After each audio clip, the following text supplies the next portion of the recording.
அனைவருக்கும் வணக்கம். என்னுடைய பேர் கே கௌதமன். சொந்த ஊர் பெரம்பலூர். எனக்கு 2006ஆம் ஆண்டுல இருந்து எனக்கு மூக்குல அடைப்புங்க. என்னால மூச்சு விட முடியாது. இது எனக்கு ரொம்ப பிரச்சனையா இருக்குன்னு 2 சர்ஜரி பண்ணேன். 2010ல 2014ல பண்ணேன். அப்புறம் ஒரு 1 மந்த் 2 மந்த் நல்லா இருந்துச்சு. மறுபடியும் வாயிலையும் மூச்சு விட ஆரம்பிச்சேன். என்னால மூக்குல சுவாசிக்க முடியாது. அப்புறம் எங்க ஊர்ல ஒருத்தவங்க தெரிஞ்சவங்க சொன்னாங்க, நீங்க இந்த ராயல் பேர்ல் ஹாஸ்பிட்டல் திருச்சியில இருக்கு, தில்லை நகர்ல 3rd கிராஸ் போகணும்னு சொன்னாங்க. நான் சாரை பார்த்தேன். சார் பார்த்துட்டு சொன்னாரு, 2 மூக்குலையும் பாலிப்ஸ் அதிகமா இருக்கு, உங்களால மூச்சு விட முடியாது, நீங்க ஆபரேஷன் பண்ணி ஆகணும்னு சொன்னார். சரி டாக்டர்னு சொல்லி சார்ட்ட பண்ணோம். சார் சர்ஜரி பண்ணாரு. சார் எண்டோஸ்கோபி சர்ஜரின்னு சொல்லி எடுத்து கிளியர் பண்ணாரு. ஒரு 3 days தான் இருந்தேன்.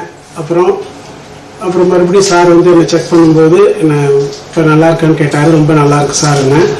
எனக்கும் சுவாசிக்கிறதுக்கும் எனக்கு 16 வருஷம். 2006 சொன்னேன் இல்லைங்களா, 2006க்கு முன்னாடி நான் சுவாசிச்சேனோ அந்த மாதிரி ஒரு மூக்கு எனக்கு நல்ல முறையில் எனக்கு டாக்டர் சுவாசிக்கிற மாதிரி செய்தார். இப்போ எனக்கு மூச்சு விடுறது நல்லா இருக்கு.